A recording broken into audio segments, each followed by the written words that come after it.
Queridos cursistas, sejam bem-vindos à nossa terceira teleaula.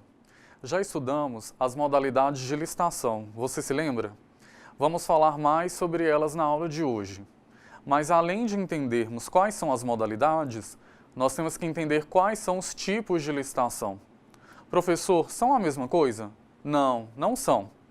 Vamos ver o que a lei diz a respeito? Então, essa é a teleaula 3 da disciplina Licitações e eu sou o professor Diego Araújo. Tipos de licitação. O artigo 45, parágrafo 1º da Lei 8666 de 93, enumera quais são os tipos de licitação. Nós temos a licitação do tipo menor preço, em que a gente busca o valor mais baixo para a contratação.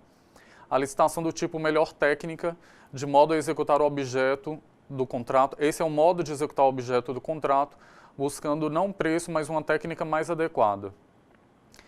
Do tipo técnica e preço, a gente busca a melhor técnica aliada ao menor preço. Dentre as melhores técnicas, aquelas que tiverem menor preço serão as escolhidas. E maior lance ou oferta, que serve para alienação de bens ou concessão de direito real de uso. Alienação, como vimos, é a venda de algum bem apreendido ou penhorado, ou a concessão de direito real de uso, que a gente viu também quando a administração pública dá a uma outra pessoa a possibilidade de utilizar-se de um bem público, de usufruir de um bem público. Então, esses são os tipos de licitação.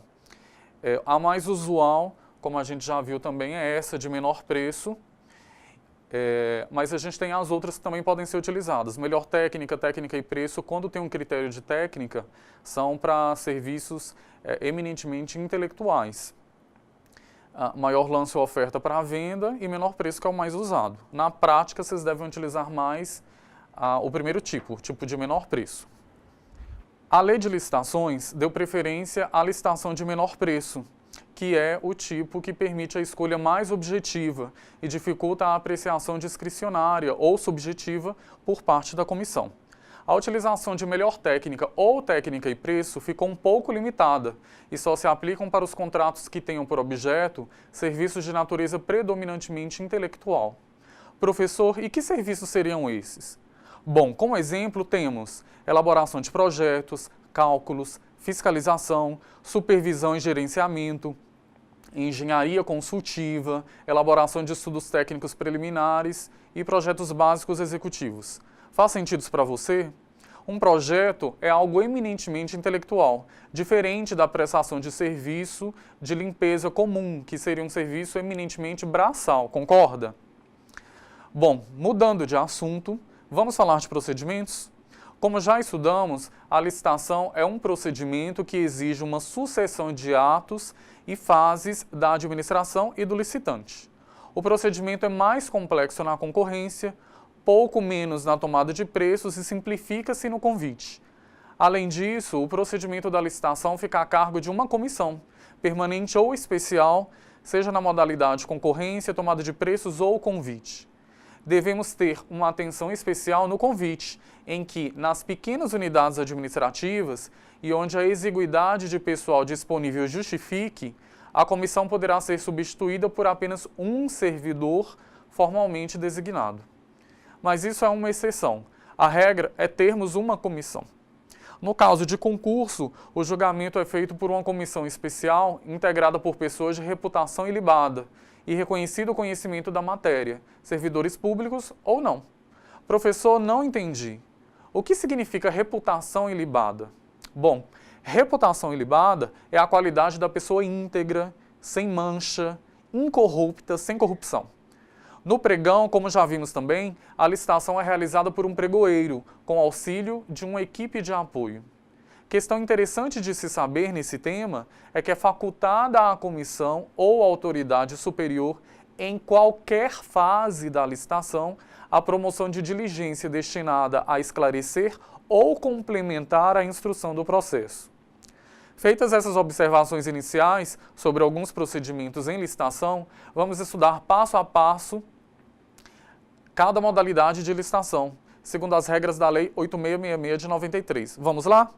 Começamos com o procedimento da concorrência, que é a modalidade mais complexa. Fique atento. Procedimentos da concorrência.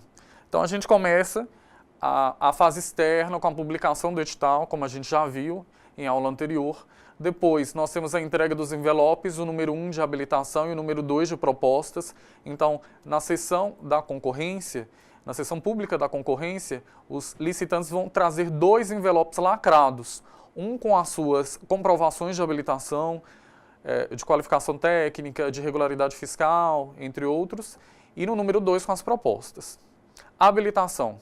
Em um ato público que se procede à abertura e apreciação dos envelopes contendo a documentação.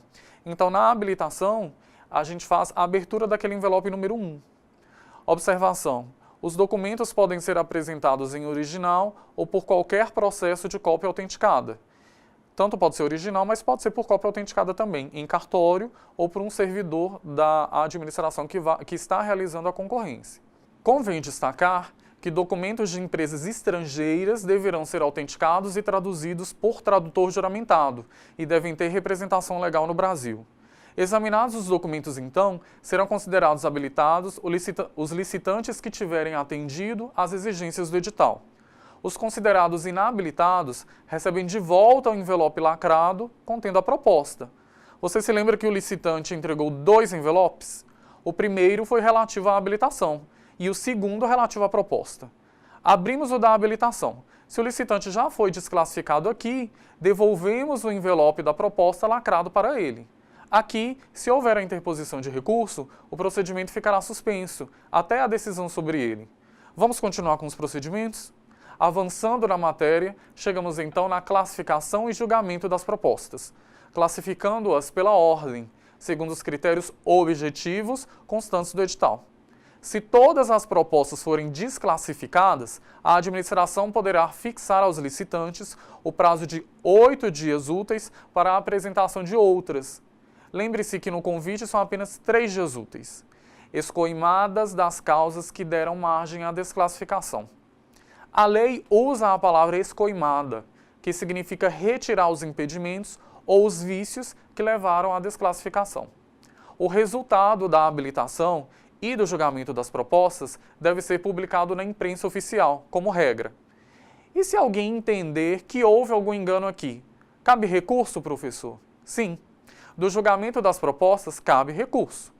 Bom, em seguida, temos a homologação, que, como já vimos, equivale à aprovação do procedimento. E logo depois, temos a adjudicação. Quando confirmada a adjudicação, a administração convocará o vencedor adjudicado para a contratação. Professor, existe prazo para a convocação do vencedor para assinar o contrato? Sim. O licitante não pode ficar a eternidade esperando a administração chamá-lo para assinar o contrato. Por isso, a lei estabeleceu o prazo de até 60 dias da data da entrega das propostas. Ultrapassado esse prazo, ficam os licitantes liberados dos compromissos assumidos. Caso o interessado não atenda à convocação, a administração poderá convocar os licitantes remanescentes, ou seja, aqueles que ficaram classificados logo em seguida. Os licitantes remanescentes não ficam obrigados a aceitar o contrato e nem sujeitos às penalidades administrativas, caso não queiram assinar o contrato nas mesmas condições do licitante que venceu o certame. Encerramos aqui os procedimentos da concorrência. Vamos dar uma revisão no que foi dito? Procedimentos da concorrência. A fase externa inicia-se com um instrumento convocatório, que é o edital. É um ato normativo fundamental e ele deve ser publicado em diário oficial. Então a gente começa com a publicação do edital. Depois passamos para a fase inicial de habilitação preliminar. A gente olha o envelope com a documentação para a habilitação, de acordo com o artigo 27 da lei, e o envelope com a proposta deve estar fechado. Primeiro a gente analisa a habilitação, aqueles que forem habilitados a gente passa para olhar a proposta. Dentre aqueles que foram habilitados. Os que forem desclassificados aqui, os que não tiverem a habilitação exigida, o envelope da proposta que está lacrado será devolvido lacrado para eles mesmos. E a gente continua o procedimento da concorrência apenas com os licitantes que foram habilitados. Depois nós temos o julgamento e classificação das propostas, a gente tem a abertura das propostas e a gente classifica em primeiro, segundo, terceiro lugar, julga e classifica. Em seguida, nós temos a homologação, que é a etapa de controle, é a análise pela comissão. A homologação equivale à aprovação do procedimento, é verificar se tudo que foi feito até agora foi feito de acordo com a lei, foi feito de acordo com o edital. Então, a homologação é essa fase que vem posterior da abertura das propostas. E a última fase aqui, em nossa sequência, é a adjudicação. Vocês se lembram que a gente já estudou o princípio da adjudicação compulsória, pelo qual aquela pessoa, aquele licitante que participou do certame, que fez tudo direitinho, que está habilitado, que teve a melhor proposta, a mais vantajosa para a administração, que seguiu tudo que está escrito na lei, tudo que está escrito no edital, a ele é dado o direito de ser adjudicado, de ser dado a ele a assinatura do contrato e a entrega daquele objeto da licitação. Então, atribui o objeto licitado ao vencedor. Trata-se de um ato formal. Agora, vamos dar uma olhada em como tudo acontece na tomada de preços. Preparados? Bom, praticamente não há diferença entre o procedimento da concorrência e o procedimento da tomada de preços. A diferença básica reside no prazo de antecedência para a publicação do edital, que é de 15 dias em regra ou de 30 dias na licitação do tipo melhor técnica ou técnica e preço. Outra diferença é na fase da habilitação. A habilitação é feita antes do procedimento da licitação, para os inscritos no registro cadastral do órgão. Já para os que não estão cadastrados e queiram participar do certame, devem apresentar a documentação até o 3º dia anterior à data de recebimento das propostas. Não havendo, porém, nenhum novo licitante não cadastrado que queira participar, cabe tão somente à comissão examinar os certificados, verificando o prazo de validade e a categoria do licitante. Essas são as principais diferenças. Fora isso, é só seguir o procedimento da concorrência. Vamos ver como isso funciona direitinho? Procedimentos da tomada de preços. Então, nós temos as propostas que têm prazo para recebimento, em regra de 15 dias, mas se a gente tem a licitação do tipo melhor técnica ou técnica e preço, o prazo é de 30 dias. Os participantes são os interessados devidamente cadastrados ou que atendam às condições exigidas até o 3º dia anterior à data de recebimento das propostas. Eles já estão previamente cadastrados. Ou aqueles que tomam conhecimento da abertura da tomada de preços, eles podem se cadastrar até 3 dias antes da data do recebimento das propostas, observada a necessária qualificação. Nós temos 2 observações.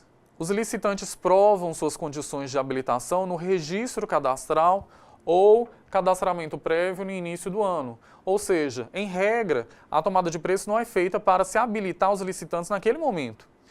Isso é feito antecipadamente, num registro do próprio órgão. Os licitantes não cadastrados também podem participar, desde que demonstrem condições de cadastramento até o 3º dia anterior à data da apresentação das propostas, como a gente já viu. Então, a fase externa da tomada de preços é isso aí. Nós temos a publicação do edital, a fase externa sempre começa a partir daí. Nós temos o julgamento com a apresentação das propostas, porque a habilitação ela é prévia, né? Ela já aconteceu, então a gente já passa para a apresentação de propostas. A homologação, que é a etapa de controle, onde é verificada a legalidade e interesse público em homologar. E a adjudicação, que atribui o objeto ao vencedor, como a gente já viu. Passamos agora a estudar o procedimento do convite. Ele é simplificado porque é utilizado para compras menos complexas. A convocação dos licitantes é feita por escrito, mediante carta-convite, com 5 dias úteis de antecedência e dirigida a pelo menos 3 interessados escolhidos pela unidade administrativa. É afixada uma cópia do instrumento convocatório em local apropriado, sendo facultada de qualquer forma a publicação em diário oficial. Professor, outras pessoas, se quiserem, podem oferecer propostas participando do convite? Sim, podem. Qualquer interessado do ramo pertinente ao objeto do convite pode participar, cadastrado ou não. A lei exige apenas que manifeste seu interesse com antecedência de até 24 horas da apresentação da proposta. Vamos dar uma olhada nos slides. Então, a gente tem aqui agora os procedimentos do convite. Os participantes eles são convidados e a administração deve enviar, no mínimo, proposta a 3 convidados. Então, enviar no mínimo 3 convidados pela administração pública. Os interessados do ramo pertinente também podem participar, outras pessoas que souberem. A regra é a habilitação prévia com até 24 horas de antecedência, antes da sessão. Então, a fase externa do convite, ela é resumida mais ou menos nesse desenho aqui. A carta convite é um instrumento convocatório, então, através dela, as pessoas são convidadas a participar do convite. Depois nós temos a abertura das propostas, no momento apropriado, oportuno, de acordo com aquilo estabelecido na carta e no edital. Em seguida, nós temos a homologação, que é a verificação de que os procedimentos estão corretos. E, por fim, como a gente já viu, a gente tem a fase da adjudicação. Professor, e o concurso? Pois é, na lei de licitações, a lei ela não estabelece o procedimento a ser adotado pelo concurso em detalhes. Consta tão somente que o edital deve ser publicado com 45 dias de antecedência e que do regulamento deverá constar a qualificação exigida dos participantes, as diretrizes e a forma de apresentação dos trabalhos, as condições de realização do concurso e os prêmios a serem concedidos. Como vimos, a escolha não leva em consideração o preço, já que o vencedor será vencedor aquele que apresentar o melhor trabalho técnico, científico ou artístico. Lembra daquele concurso para o melhor arroz com piqui? E você que nem imaginava que aquilo era licitação, né? Pois é. Depois do concurso, vamos ver agora o procedimento do leilão. Ele é utilizado para a alienação de bens móveis e o valor da avaliação é o preço mínimo da arrematação. Está lembrado? E quem pode ser o leiloeiro? O leilão pode ser feito por leiloeiro oficial ou servidor designado pela administração. Os bens serão pagos à vista ou no percentual estabelecido no edital, não inferior a 5%. Sobre o leilão, vamos ficar hoje por aqui. Tá fácil, né? Mudando de assunto, começamos a ver agora o procedimento do pregão presencial. Como estudamos, ele é regulado pela Lei 10.520 de 2002 e pelo Decreto Federal 3.555 de 2000. A fase interna dele compreende o seguinte. Procedimentos do pregão. A fase interna preparatória compreende a justificativa da necessidade de contratação. Então, eu sugiro você que sempre junte no seu processo, quando você for atuar em licitação, a necessidade, a justificativa, alguém solicitou a compra daquele objeto, coloque aquilo dentro do seu processo. O segundo, definição do objeto do certame. Então, você vai definir de maneira sucinta, mas de maneira clara, qual é o que você deseja comprar ou alienar, licitar de uma maneira geral. As exigências de habilitação. Depois, os critérios de aceitação e julgamento das propostas, qual é o tipo de licitação que você está utilizando e qual critério você vai utilizar para classificar e desclassificar propostas. As sanções por inadimplemento. As sanções são as penalidades por aquela pessoa que ingressar no certame e, por exemplo, ela vence o procedimento licitatório, a ela é dado o objeto, é adjudicado a ela a entrega daquele objeto e ela não cumpre aquilo que foi pactuado, aquilo que foi contratado. Quais são as sanções que essa pessoa vai receber? Quais são as penalidades que ela vai receber por inadimplemento? Quais são as cláusulas do contrato? Aqui também você estabelece. E também você tem a designação do pregoeiro e da equipe de apoio, que vai auxiliá-lo no procedimento do pregão. A Lei 10.520 de 2002 veda a exigência de garantia de proposta e de aquisição do edital pelos licitantes como condição para a participação no certame, bem como de pagamento de taxas e emolumentos, salvo os referentes ao fornecimento do edital, que não serão superiores ao custo de sua reprodução gráfica e aos custos de utilização de recursos de tecnologia da informação, quando for o caso. Assim, é possível cobrar algum valor, mas não com a finalidade de lucro. Cobra-se apenas o relativo aos reais custos efetivamente gastos. Fique ligado. E a fase externa do pregão presencial, como ela é? Olha só. Então, a fase externa do pregão é essa daqui. Ela compreende a publicação do edital em diário oficial, em jornal de grande circulação ou meios eletrônicos, com antecedência mínima de 8 dias úteis da entrega das propostas. Então, esse prazo tem que ficar na mente de vocês. Depois nós temos a sessão pública para o recebimento das propostas, o credenciamento, que é verificar se aquelas pessoas que estão participando, entregando as propostas, realmente representam a pessoa jurídica, ou são a pessoa física, ou se o responsável não está ali, mas constitui um procurador, se ele está com procuração, essa fase. Depois nós temos verificação da conformidade das propostas, se elas foram entregues de acordo com o edital. O pregoeiro, então, em seguida, abre os envelopes contendo as propostas de preços. Então, em síntese, esses são os procedimentos do pregão em sua fase externa. Bem detalhado aí, né?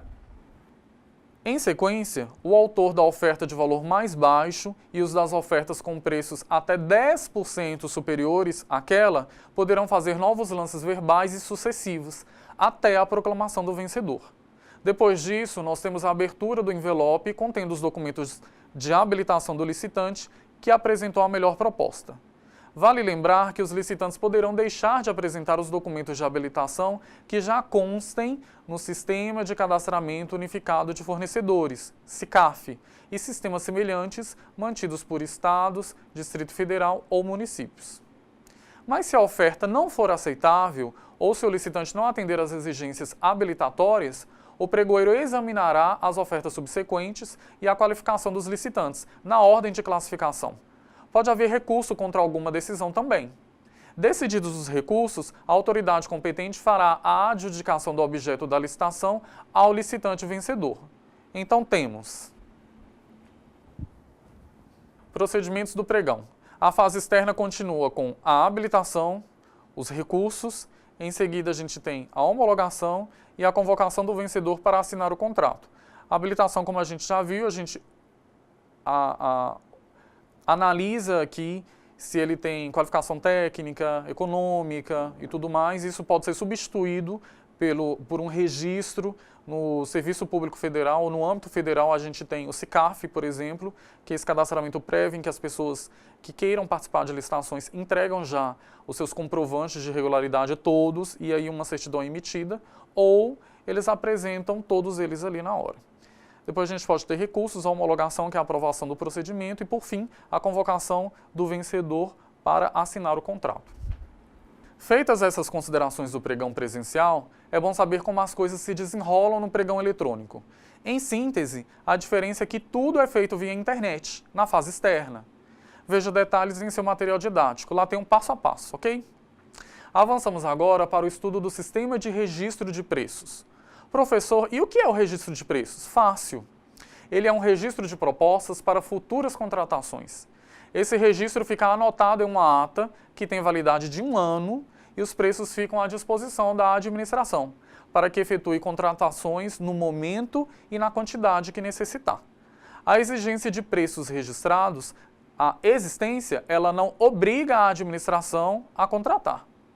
A modalidade de licitação empregada no Sistema de Registro de Preços é sempre a concorrência ou o pregão. A Lei 10.520 de 2002, aquela do pregão, é que dispõe que as compras, contratações de bens e serviços comuns poderão ser efetuadas pelo Sistema de Registro de Preços. Outro aspecto importante é que não se faz necessária a previsão orçamentária na realização do registro de preços. Sabe por quê? Porque a administração pública não se compromete de imediato a assinar o contrato. Pode ser que nem venha a assinar, ou ainda que não contrate todo o quantitativo previsto na ata. E você sabia que existe carona no Sistema de Registro de Preços? Não, professor. Como é que isso funciona? Em singelas palavras, é a adesão à ata de registro de preços por alguém que não participou do procedimento licitatório. Para fazer uso da ata, as entidades que não participaram do certame que registrou preços deverão consultar o órgão gerenciador da ata e manifestar interesse, devidamente justificado, quanto da possibilidade de adesão à ata. Olha só. Então, no Sistema de Registro de Preços, nós temos o órgão gerenciador, que é aquele que realiza a licitação e registra os preços em ata. E o órgão solicitante é aquele órgão que vai até o órgão gerenciador e pede uma carona. É aquele que chega lá para o órgão gerenciador e fala assim, olha, você realizou a licitação todinha. Eu não estou a fim de realizar não, mas eu queria saber se eu posso pegar essas pessoas que você julgou aptas e que você classificou, que você realizou todo o procedimento, pegar o vencedor lá e dizer para ele, você pode me fornecer aquele bem que foi licitado pelo órgão gerenciador? Se o órgão gerenciador disser que sim, autorizar, o órgão solicitante pode fazer esse procedimento. A gente sabe que o órgão gerenciador não precisa comprar tudo aquilo que está na ata.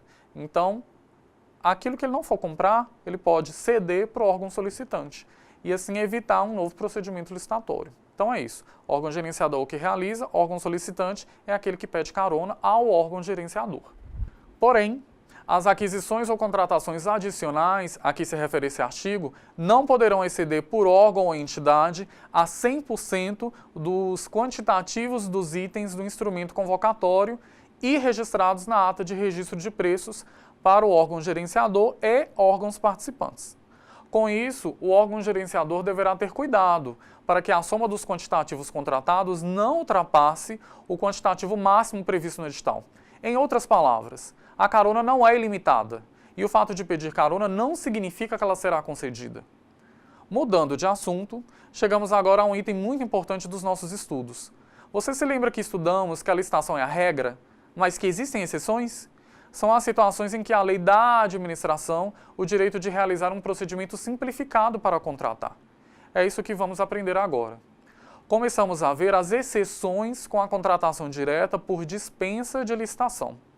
E quando isso acontece?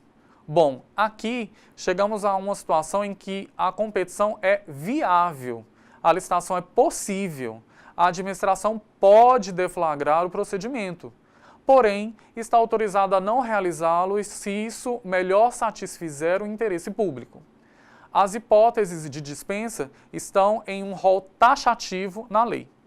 Mas, diante do caso concreto, a administração tem a discricionariedade para decidir se dispensa ou não o certame.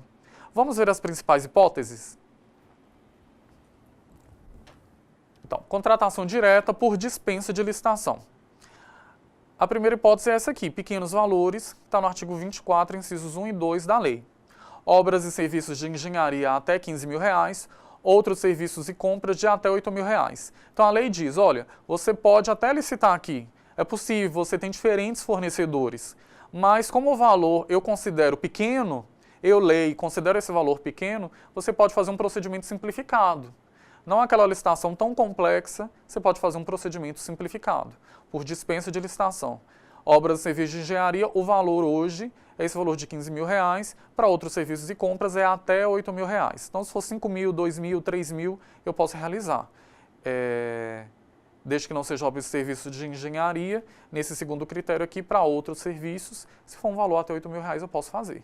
Se for obras e serviços de engenharia, aumenta um pouquinho, até 15 mil. A administração deverá identificar os objetos de mesma natureza ou natureza similar a serem contratados ao longo do exercício financeiro, utilizando a modalidade pertinente ao somatório dos valores estimados para este ano. Professor, e o que é exercício financeiro?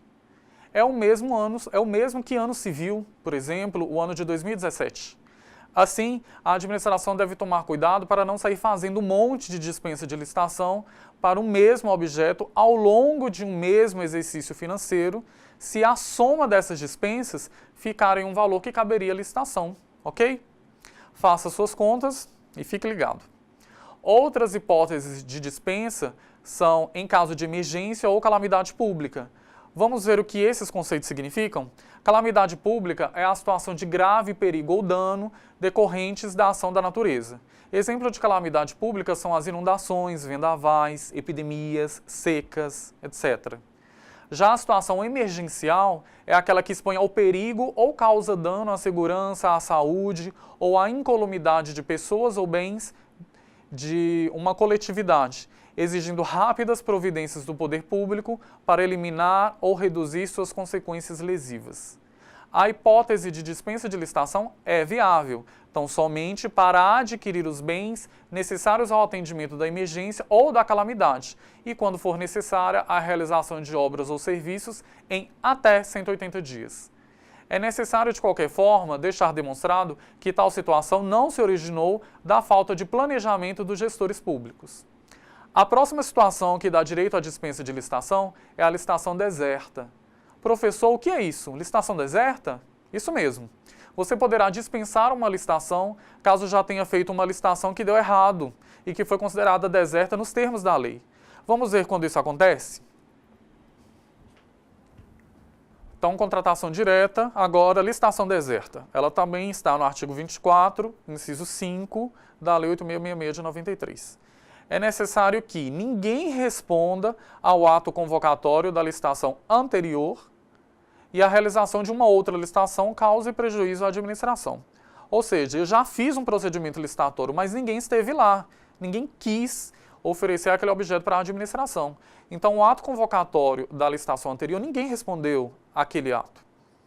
E se eu ficar protelando, eu posso ter um prejuízo na administração, então posso dispensar com base nisso. Então, essa licitação deserta, ela dá direito a uma contratação direta posterior. É isso que a lei quis dizer. Você deve ter em mente que, na contratação direta, deverão ser observadas todas as condições estabelecidas no ato convocatório anterior. Temos ainda uma situação um pouco diferente e que também autoriza a dispensa de licitação. É a licitação fracassada. Olha só. Então, a gente viu a licitação deserta e agora a gente está vendo a licitação fracassada. Também está no artigo 24, inciso 7 agora. Quando os preços da licitação anterior forem superiores aos praticados no mercado. Então, a administração fez uma pesquisa de mercado, lançou um procedimento licitatório, agora as pessoas compareceram, mas o preço ofertado por essas pessoas foi superior àqueles que a administração pesquisou antes. Então, a caracterização da hipótese se dá quando todas as propostas apresentarem preços superiores ao praticados no mercado nacional. Ela é fracassada por isso. A deserta ninguém veio. Na fracassada as pessoas vieram, mas o preço é exorbitante. Então a administração não pode contratar. Depois disso, caracterizada a licitação fracassada, ela pode fazer uma contratação direta. Professor, e se isso acontecer, a administração não poderia pedir para os licitantes abaixarem o valor das propostas? Sim, foi exatamente isso que a lei previu. Deve ser concedido o prazo de 8 dias úteis, sendo 3 no caso de convite, para os licitantes apresentarem novas propostas e, se mesmo assim os preços continuarem manifestamente superiores e a adjudicação direta dos bens ou serviços puder ocorrer por valor menor, considera-se a licitação fracassada e a administração pode fazer uma dispensa de licitação. Por hoje, ficamos por aqui, bons estudos e até a próxima.